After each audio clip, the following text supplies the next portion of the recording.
Welcome back to DIVEBOMB IndyCar Podcast, to a very, very true edition of off-season. This feels like a proper vintage off-seasoning episode. We recap the one bit of news from the last week, go on to some other little bits and bobs. Then we'll have a little fun segment on the end, and we're going to try and predict the 2028 field, because predicting 2025 we found too easy. We're terrible at that still. But we'll do that at the end.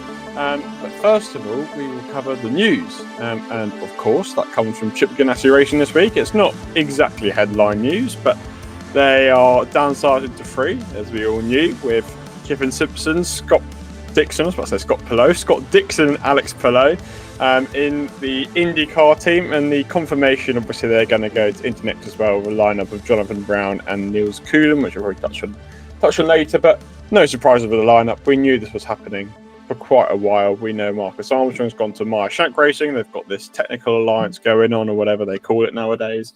And then, as we all expected, that leaves Linus Lundqvist without a seat. Again, that's very up in the air. We won't know about that for a little while, but they were obviously always going to keep Pillow and Dixon. And we were just awaiting pretty much the confirmation of Kyffin Simpson. You know, he brings the money back for a second year. So a lot of sense there.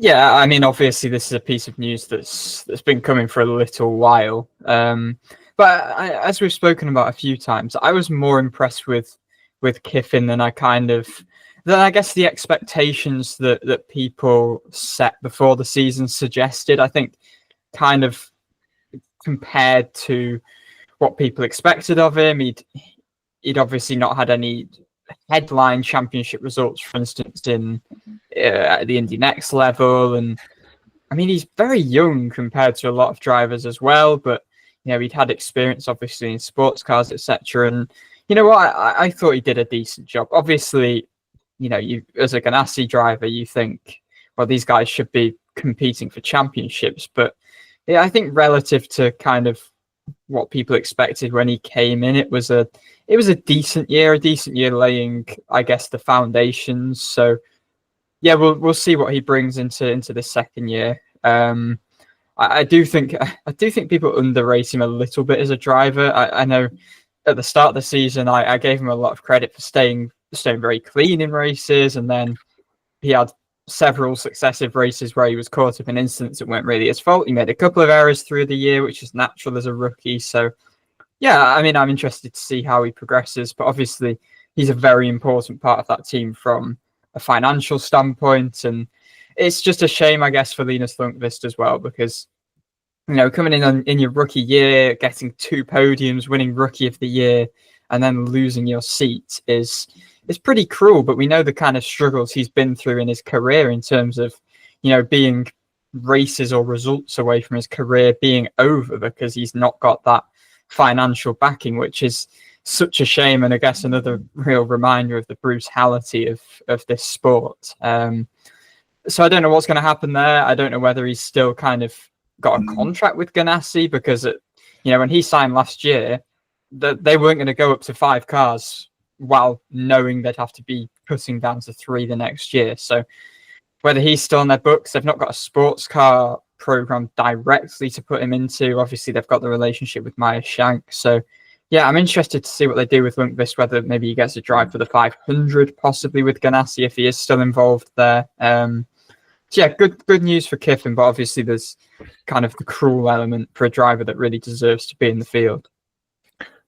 I think there are suggestions that Lundqvist might be the favourite for one of the remaining seats. Well, he's got Hunkos, Coyne, or RLL. Realistically, he's got a shot at. So we'll see what happens with that one. I mean, he deserves to get a seat, that's for sure.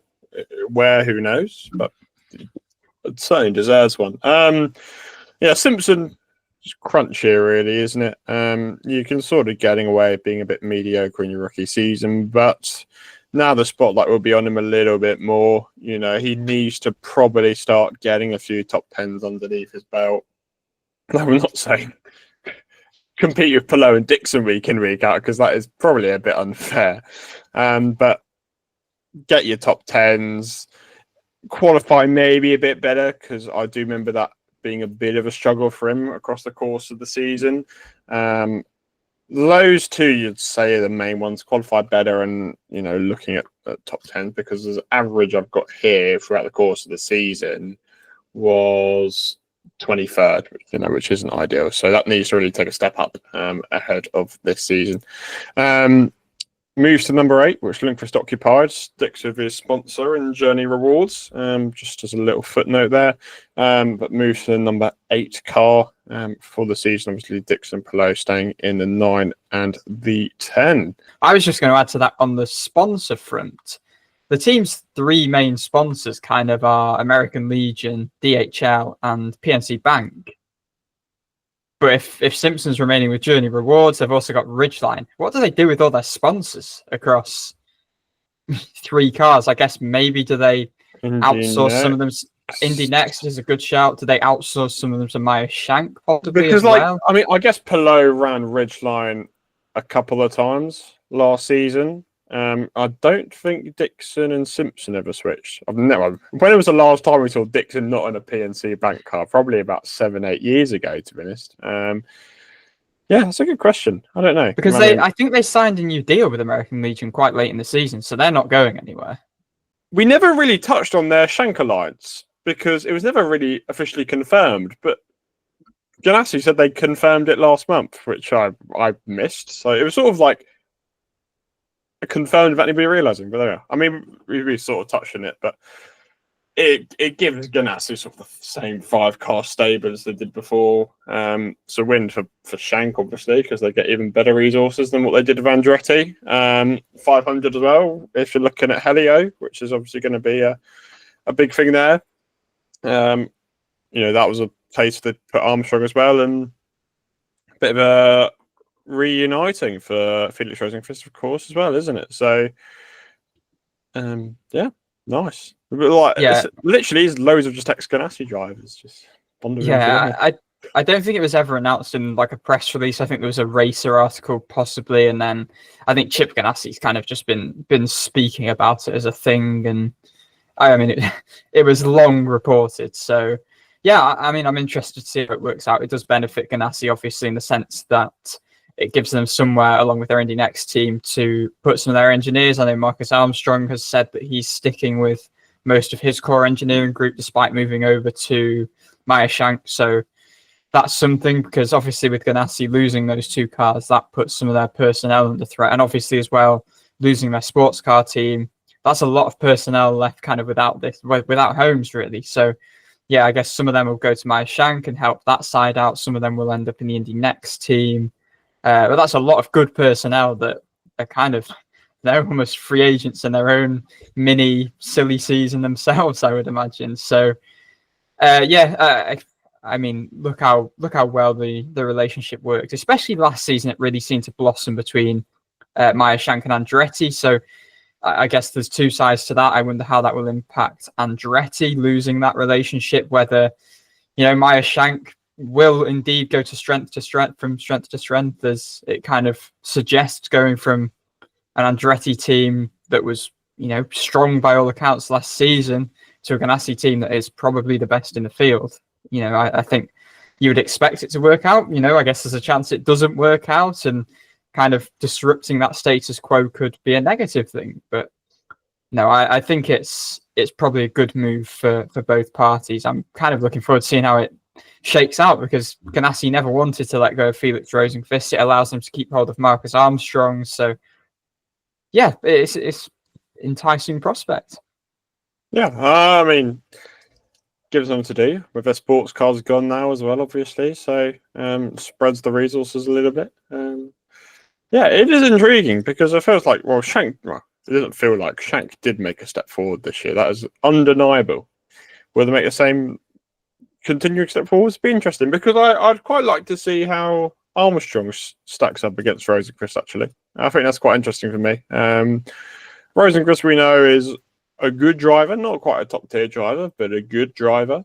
So it'd be interesting to see how Armstrong stacks up against him, because Armstrong was in that weird position last year where we never knew he was going to beat Palou or Dixon, but we always knew he'd be better than Simpson. Lundqvist, we don't really know how he still stacks up. So this gives a bit more of a representative test for Armstrong, I do believe, into into his ability at the end of the day. Ganassi obviously sticking with a Simpson, Dixon, Palou lineup for 2025. And if you want to get ahead of the curve and start supporting these drivers, if there's some of your favourites heading into the 2025 season, you can, of course, pick up your merchandise. And one of the best places to do that is the Formula Model Shop website, particularly if you live in the UK and Europe. You can use the discount code FIVEBOMB, or one word, FIVEBOMB, to gain 5% off products on the FMS site. Visit the highlights on the DIVEBOMB Motorsport Instagram account for a link to an exclusive VIP section on the FMS store, courtesy of DIVEBOMB. Or you can head to the DIVEBOMB website, which gives you a banner to the Formula Model Shop homepage, or you can head to formulamodelshop.co.uk. Stay tuned for exclusive giveaways, events, and other content. As we said, expanding into Indy Next, filling up with Jonathan Brown and Niels Coulinan. The Indy Next grid sort of filling up quite nicely now, actually. There's the majority of announcements, actually. A few headline ones. Hailey Deegan, ex-NASCAR driver, making her first steps in single-seaters. She's very popular. She's got like 1.5 million followers on Instagram. So she brings some good marketing, I guess. The other one, probably of note, is Dennis Hauger, multiple-time race winner in Formula 2, Formula 3 champion. He will be with Andretti alongside Lockie Hughes, Salvador D'Alba, and James Rowe Jr. for next year. So, very different ends of the motorsport spectrum are Hailey Deegan and Dennis Hauger, but two good additions in very different ways. Yeah, I think the Dennis Hauger move is an interesting one because, he's a third-year F2 driver now. He was F3 champion in 2021, and that's pedigree, and that's the sort of pedigree that almost supersedes the likes of, I don't know, a Christian Lundgaard or a Marcus Armstrong, who we've seen step directly from F2 into IndyCar after kind of similar lengths of time in Formula 2. And instead, Hauger, I guess part of the thing is the limited seats, but he's doing it properly, and he's not going and making that direct step. He's instead kind of taking the stepping stone with Indy Next, which I'm really genuinely intrigued to see how that works out, because I can't really think of an example in this kind of modern crop of F2 drivers since they've really started making this move stateside once they realise F1 opportunities have kind of diminished. So it's an interesting one. He performed really well in the Chris Griffiths test at the Indianapolis Motor Speedway on the road course a couple of weeks ago. He was, I think, top of the times in the morning. He was second overall after the two sessions across that day. Miles Rowe, coming back for a second year, switching from HMD to Able Motorsports, was top of that test. I think also the Hailey Deegan move is super interesting. I think it's a big following and a big contingent of fans that hopefully she will bring over. She's, I think, got a YouTube channel, and obviously with that following, there's a lot of cool kind of behind the scenes social content that I know this isn't IndyCar, but the IndyCar ladder could really benefit from. So, she's putting a lot of effort into this transition. She's been testing kind of F3 equivalent cars. She, I think, raced over the weekend in Formula Regional Americas. I don't know if she's raced yet, but she definitely tested and was competitive. She was beating cars. She was off the pace by a few seconds in the Chris Griffiths. That was very hard to say. Chris Griffiths test. She was a couple of seconds off the pace, but she made up 3 seconds just from the morning to the afternoon, which was pretty cool to see. I'm really interested to see how that works out, and it would be really cool if it does work out and she can be, competitive. But it's a tall order. It really is for someone who's spent their entire career in stock cars. It's a massive change. Scott McLaughlin didn't have that issue, although he's probably more touring car. But hey, Jimmy Johnson did it. A lot of people are NASCAR. Carl Larson, that's not a problem for him. Hailey Deegan and Carl Larson are not quite the same, but if he can do it, maybe Hailey Deegan can.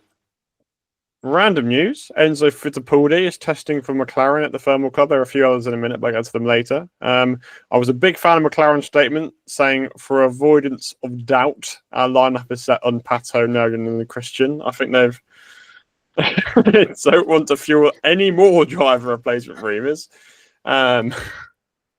after the shenanigans of last year. But that's interesting. I believe he tested for Coin at Sebring last year. Yeah, he tested for alongside Coin his brother. while his brother tested for RLM. And Abel tested, I think, for Coin as well. So it's his second test with Aaron McLaren, which is pretty interesting. And Felipe Nasr is also doing a test. He also tested at Sebring. So he's testing with Penske, and I believe he did a test with Penske 2023 at Sebring. Yeah, I think the report said last year. He's tested multiple times, actually. I think he's a driver for these. I don't know whether it classes as rookie test days. I think teams. I mean, he seems a popular option. He's obviously done a stint in Formula One, and he's just won the IMSA championship with Porsche Penske as well. So, yeah, I mean, Enzo Fittipaldi feels like a viable possible IndyCar driver in the future. Obviously, his brother's taken that route. Again, he's a decent Formula 2 driver. So. Yeah, again, like these tests, like with the Logan Sargent one, which is happening that same day at Thermal, that Louis Foster's going to be testing for RLL that day, Felipe Nasr obviously for Penske, as you said, and Fittipaldi for Aaron McLaren. A lot of these tests don't mean anything driver market-wise, but teams just have rookie test days to use up. So whether it's the drivers evaluating whether IndyCar is an option for them or the teams evaluating just to see whether, if they have openings in the future, these drivers would be, options, or I guess in the case of NASA, it's just kind of, it's just kind of testing for the team's sake, really, whatever they kind of want to test ahead of next season. So it's quite staggering. NASA's never done an IndyCar race because he very almost did. St. Petersburg 2020 was cancelled midweekend and he was supposed to race, and he'll race at some point, and he never did. Well, that's why I was saying it's like, is it rookie test? Because I had to double think, like, has he done an IndyCar race? But nope, he has not. No, he hasn't. So, very close. He's done several tests, all seemingly at Sebring. But it's must be a good test driver. They should give him a run out of the 500 or something. Give him a bit more than that. But yeah, no, that's silent. Obviously, that's the same test Logan Sargent's doing, as we touched on a few weeks ago. His first IndyCar outing. There was sort of a suggestion for ages he'd be in the market. I don't think he really is, but he's one I think teams will look at in the future as well. So, I mean, I'd like to see how he stacks up, but you can't really take too much from these tests. So, one day. Yeah, is that a good segue? Seeing if he's in the picture in the future. So that's a good segue. So as I touched on the start of the episode, we've had this idea for probably like 2-3 months now. We've had it for a while. I think it might be longer than might that. even be longer. I think I set a reminder in like April saying, in October, I set a reminder for October saying we will predict the 2028 or 2030 grid. We settled on 2028 because 2030 might 2030 is just a bit guesswork. 2028 is guesswork, but 2030 is like, I feel really far-fetched. But so I think we've kind of looked back on, the IndyCar field even a few years back, and it's so hard to predict. Like, I think the example you used, Dan, was that Christian Lundgaard, you wouldn't have said 4 years ago, this guy's going to be at Aaron McLaren. Like, so it's so random, so unpredictable. Logic, well, we can use a bit of logic, but as you will see, anything can happen. So for simplicity reasons, all the teams are staying as they are with the same amount of cars. And we're not including 500, I think. We're going to keep it as simple as possible for the avoidance of just any confusion. So I guess we'll go team by team is a logical way to do this. Yep. You pick a team to start off with. Well, I've got Ganassi at top of the so top do of I, my actually. list. So that's quite handy. Do you want to take it away? Well, I've got Alex Palou. Yeah, I've also got Alex Palou. He's not going to F1. Do you keep any of the others? No, I think I've gone Dixon might have retired, or a bit Coin, as everyone else likes to theorize. Yeah, I said Dixon's gone as well. I said he's retired. Yeah. So I've got two new Ganassi drivers. So do I, yeah. You do one. My first is Felipe Drugovich. Oh, I like that shout. I said Callum Ilott. Okay. Might have did well at Prem and Met step up, yeah. Because they supposedly like Drugovich. Yeah, that's a great shout. I forgot that. And then my other one is Pato O'Ward. Okay, that's brave. I mean, you'll see we've gone for left field shouts. I've just gone for Zane Maloney based on the fact he brings money and he's tested IndyCar before. So that's why. And he just seems like the type of random recruit Ganassi would just sign. So yeah.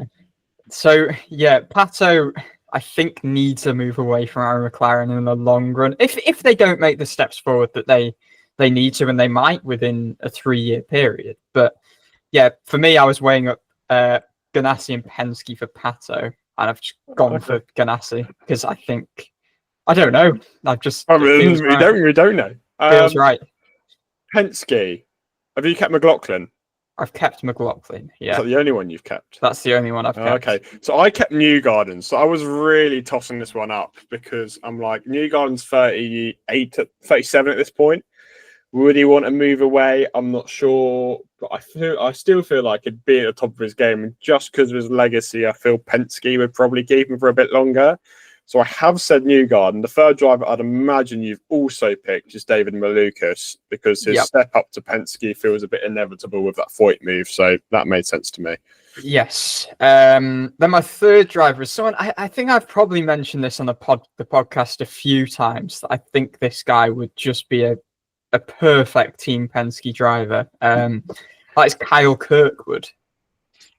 Okay. So Scott McLaughlin, Kyle Kirkwood, and David Malukas. That's some lineup. So is Malukas, Newgarden, and McLaughlin as well, in fairness. So. Right, let's go on to Andretti. I've kept Herta.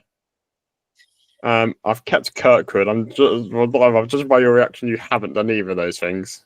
Colton Herta's driving for Andretti in F1. Okay. See, there's more complexities coming to this. Okay. I'm predicting that the Andretti are in F1 by this point, and they do take Herta with them as their kind of long-time American protege, I think. Yeah. Okay. So you have one seat free. I have all change at Andretti in the next 3-4 years. Okay. I've gone a lot more conservative than you, actually. Do you want to read out your one before I go for my 3? I can do. It's Jack Crawford from F2. Okay. American driver. He just feels like somebody going to IndyCar. He's done all right at F2. I feel like maybe he'll get a random seat somewhere and stuff up to Andretti. Yeah, stay tuned. So my 3 is... The first one feels a bit obvious. Louis Foster going back to Andretti after he does well at RLL. That's my prediction anyway. Robert Schwartzman, who I did toss up for Ganassi, but I think he will. I mean, they were obviously reportedly impressed when he tested with them, Ganassi. So I think he'll do really well at Prema, and they won't quite be at an elite level, even though I think Prema will be pretty good by this point. I think Robert Schwartzman will get a move to Andretti. And my final Andretti driver is going to be Joseph Newgarden. You've gone a bit insane, I think, compared to me. So yeah, I wanted to make it a bit wacky. Who do you want to go to next? You pick a team again. Let's go for Aaron McLaren. Okay. Well, I've gone kept Pato, but then it gets a bit weirder from here, so I might let you go. I'll go for my 3. 2 are returning-ish drivers. Callum Ilott and Teo Pourchaire will be driving for Aaron McLaren in 2028, alongside Rinus VeeKay. So the long-time rumour will be confirmed. The long-time rumour. It's not really a superstar in that team, though, is mine. Yeah, but I think within 3-4 years, something can change. Okay. This is the one I feel I went craziest. Kevin Magnussen. He makes a comeback to McLaren after 7 years away. How old is he going to be at this point? I don't think he's going to be as old as you think he would be. He's a bit younger than He would be 35. Okay, so only Marcus Ericsson sort of age. Yeah, so he raced in the States in 2021. I feel like he'd make a move back. I feel like he'd gone off. He seems like the type of guy who'd quite fit in IndyCar. And I would love to see it. You know, Zach Brown's the type of guy to sort of experiment with his drivers. He likes the F1 breed. Maybe Magnussen might be a cool one. I think he might do a year somewhere else and then get picked up by McLaren. Sort of like they tried for Ericsson last year. So I think that actually might be something which, is completely off the table. Was probably never going to happen. But And the last one I went for, maybe is a bit more logical, is Ugo Ugochukwu, who currently races in the Formula Regional European Championship, I believe, for Prema, but under McLaren's wing, obviously, he's a junior driver. So he's American, obviously. He's would be 21 in 2028, so potentially a rookie there. But my thinking was his junior results aren't stand out. Like, they're not, you'd say, Formula One material from what you suggested so far, to me, at least. So it's maybe IndyCar's a good alternative, and McLaren can keep him under their wing, potentially, is my thinking. So, Rookie of the Year 2028, Ugo Ugochukwu. So I don't know if you have a short list of drivers who didn't make it or might make it in the future, because I was kind of I had a list of drivers when I was trying to fill my final few seats that I was kind of weighing up. Will they make the field, first of all? Will they be at the stage to make the field? And he was on my short list. I just thought it might be a year too early for him. So yeah, he's in F3. Let's say he does a year, 2 years of F3, then a year or 2 years of F2. He might make it. So there needs to be somebody young. So he'd have to. Fair enough. The job. I think that's a good choice. Let's go on to Foyt. I've kept Santino Ferrucci. I feel like he'll be there a while. Okay. I haven't, just because I mean, obviously his career's been a lot of chopping and changing. I think he is at Foyt for the long run, but I think it will get to a stage where he doesn't get a Penske seat, so he goes and explores elsewhere. Well, I almost put him at Penske instead of Newgarden, but I don't think they do that. No, I don't either. So you stay tuned for where I've put him. But no, I've not got him in my lineup. Do you want me to read out my two before you complete yours? So I've gone for Christian Rasmussen. I think he'll still be around. I think he'll do a decent job at ECR. It'll just get to one of those stages where it's end of contract, maybe. He'll be swept up by Foyt, and it links back to our segue. I think I've got Logan Sargent as the other Foyt driver. Oh yeah, okay. He was one of the ones I was considering, but I don't think he's going to succeed in IndyCar like people think he will. No, highly possible. I think he will get a run out 2026, 2027, but I don't think he'll be in the grid in 2028. Person I actually predicted is Marcus Ericsson. I think they're a good veteran driver who's good at the 500, which they like, and is traditionally very consistent. So that's my thinking there. I was thinking Miles Rowe, but then you're looking at 3 seasons of Foyt, which if Penske really want him is maybe unlikely. So yeah, I said not. I have deduced that Marcus Ericsson will have gone to sports cars by this point. That was my thinking anyway. I think I need some veteran drivers. So yeah, no, I do agree. I think my thinking with him is obviously he left Ganassi to get paid at Andretti, and I just don't see anywhere that's going to pay him like he's been paid at Andretti. And maybe later in his career he won't want that as much, but yeah, I think he might be gone. And Miles Rowe, yeah, I think it's very similar thinking to you. You know, he could do well in Indy next this year and be ready to graduate next year, but they've at this point got the Ferrucci and Malukas lineup that I don't see changing for the next couple of years. And by 2028, Rowe will be 27, 28, I think. So, yeah, it just doesn't seem feasible to me. Let's go RLL. Have you kept Graham? I've not. I think I think he will be gone by then. I don't. It's Have you quite kept hard. A single driver, bar McLaughlin and Palou?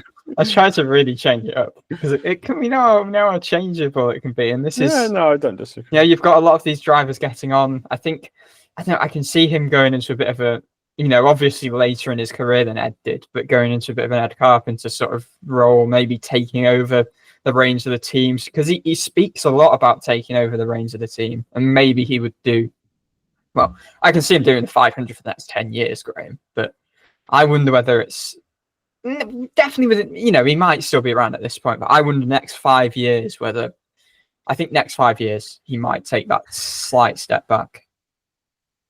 Okay. Well, name me one person you've gone for then. Well, I'll go for the veteran quote, Felix Rosenqvist. Okay. I went for Valtteri Bottas as one of mine. Okay. Because he said he was interested in IndyCar. He seems like the type of guy who would do it. RLL was a paid seat.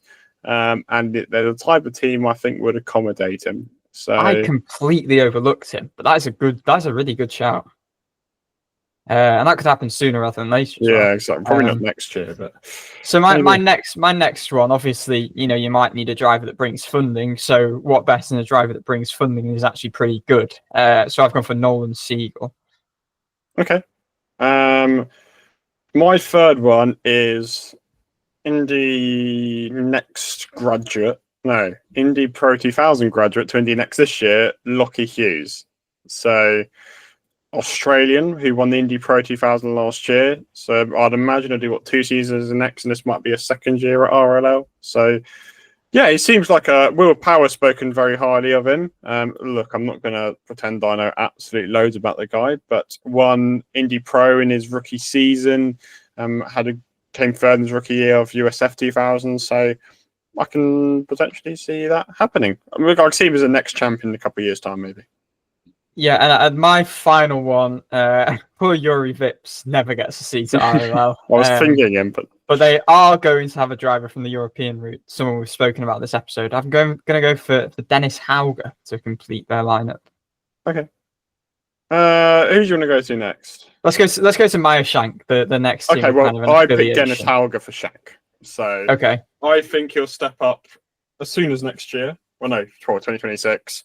He has quite a lot of budget, so he'll be one that will be good for the team. So yeah, he's one of mine. So this is where I've put Santino Ferrucci. Okay. So he goes away from the Penske related route, if that alliance is still going, and again, if the Meyer Shank Ganassi alliance is still going, Ferrucci goes to Meyer Shank. Alongside him, I've got Christian Lundgaard. I feel like he's good enough to stay in IndyCar for a bit longer, and the sort of team I think pick him up. I have gone for obviously with the Helio Castro Neves link.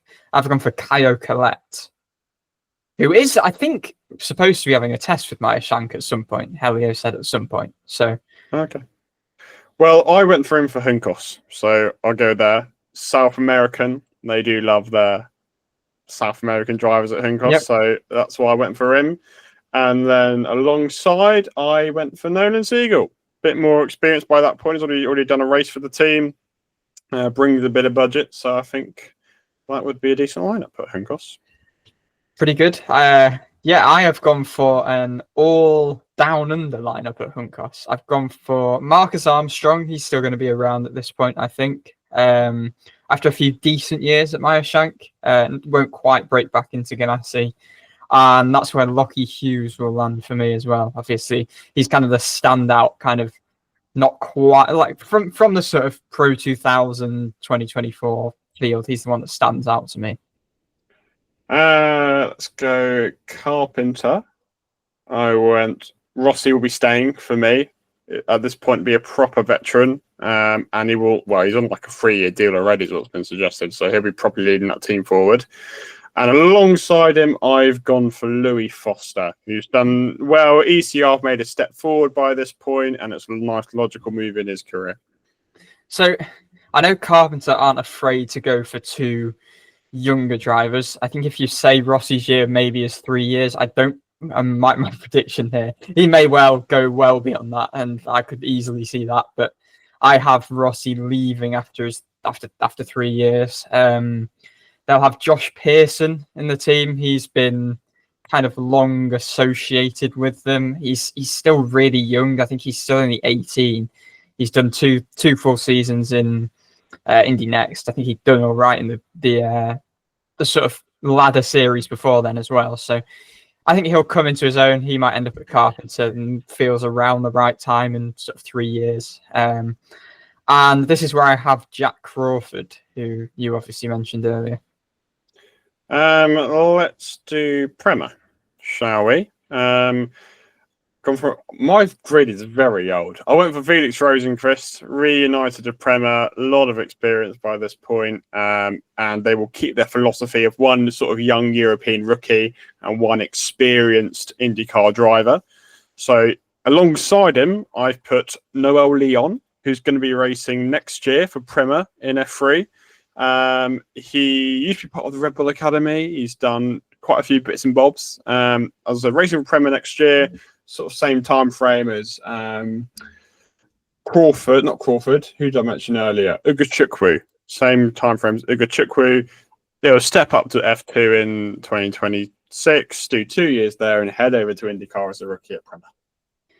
So he's another one that I've got on my short list. I was actually considering him for Juncos, but I've not got that to happen. I'm thinking by this point, Prema are really wanting to be a race-winning team, and I know they've got this charters at this point. Yeah, I know they want to be this kind of initially they want to bring a kind of quote unquote rookie. Not that if Robert Schwartzman is to be alongside Eilert, they've not necessarily got a driver coming fresh out of F2, for instance. But I'm going for a more solid, experienced IndyCar lineup on both fronts. Alexander Rossi will finally end up at Prema. I think they'll kind of be fifth in command behind the quote-unquote big four by this point, and this is where Christian Lundgaard will also end up alongside Rossi. Okay. Coin. We don't even know a prediction for the next week in most episodes, so predicting it in 4 years isn't very easy.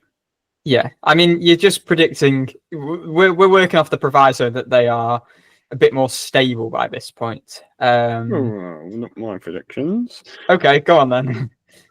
Well, this is Enzo Fittipaldi. Okay. Will be one. I feel that move's inevitable. And Niels Coulinan. Okay.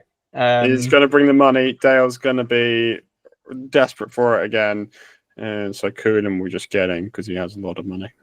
Okay, from the kind of financial backing side, I've gone for Kiffin Simpson because I think he'll have had a few more years at Ganassi, a couple more years at Ganassi. He'll be solid IndyCar driver, fairly competitive. I think he kind of makes sense, and he'll be racing alongside rookie Nikita Johnson.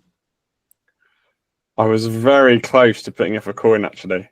I switched him out for Kuhn the last second. Very close. So Nikita Johnson's my pick because he's only turned 16 this year, I think, and he's already kind of. I went away from him on the basis he's doing GB3 full time next year, so stepping away from the ladder. So that is the only reason I chose not to pick him because I was just about to use that caveat as well that he could.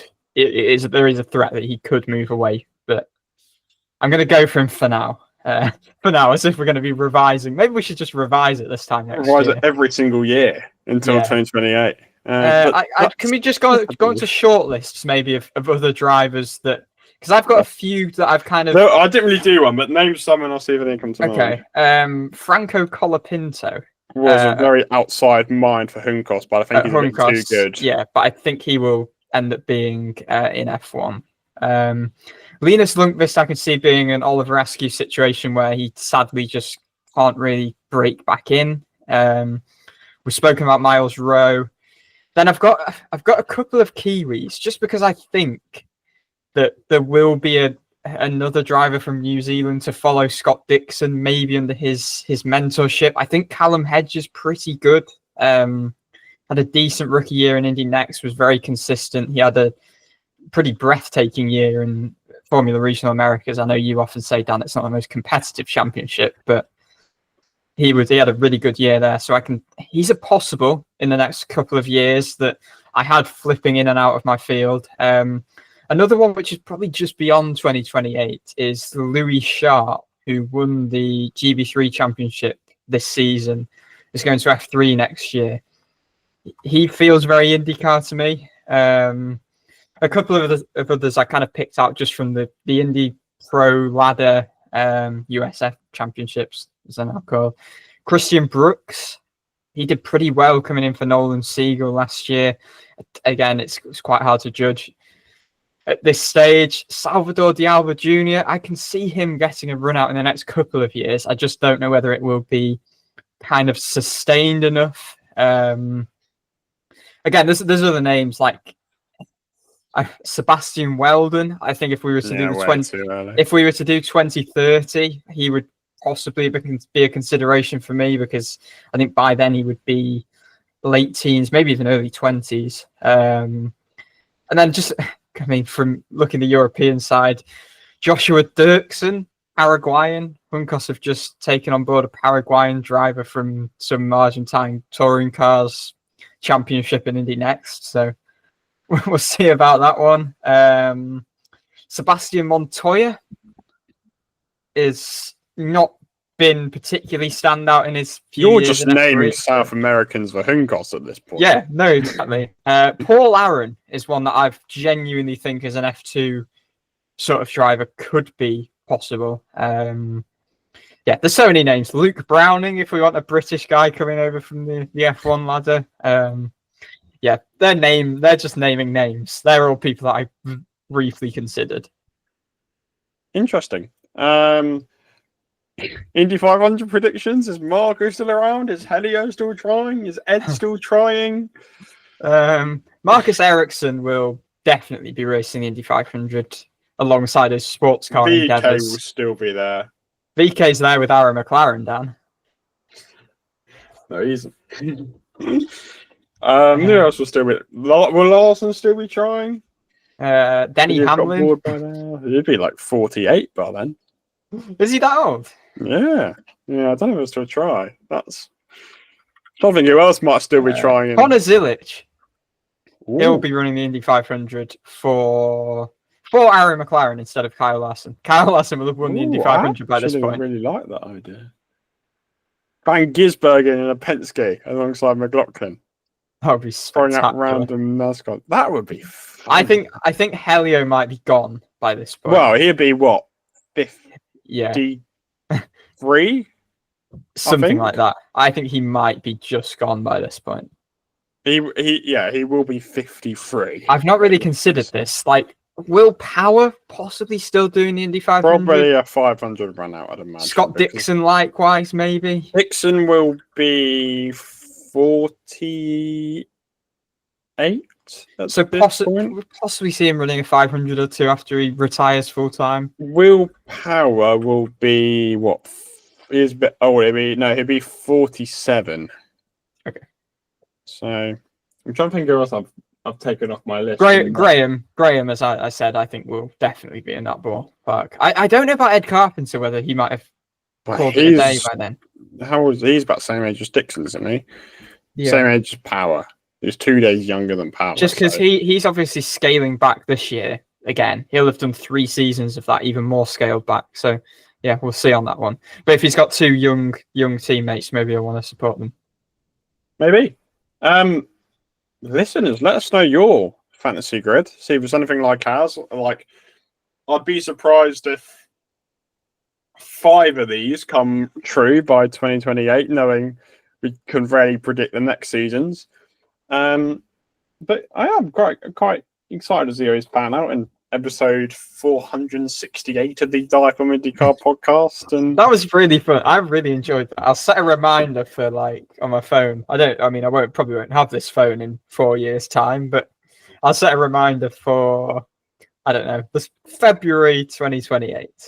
Why not? Yeah, we might do 2030 in some case. We'll see. But yeah, but this year's by the time you get 2030, you're looking at people in karting, really. So that gets a bit dodgy. But yeah, let us know yours. I'd be intrigued to see if any of yours are anything like any of ours. I'd highly doubt it, but I'd be very much looking forward to see that. Should we end off with some history? Yes. Right, so my period is now 1935 to 1939. So we're getting a bit more into modern day Indianapolis 500 as we sort of know, which will be my point in a minute. This was not the most interesting this week, but we kind of have to share it. So, as we said, this is a really significant period for IMS. 1935 saw the installation of colour warning lights complete at the Speedway. The green and yellow lights. 1935 also saw helmets made mandatory, a first for motor racing, which is fascinating. That's incredible. Yeah, that was the first Indianapolis 500 where helmets are mandatory.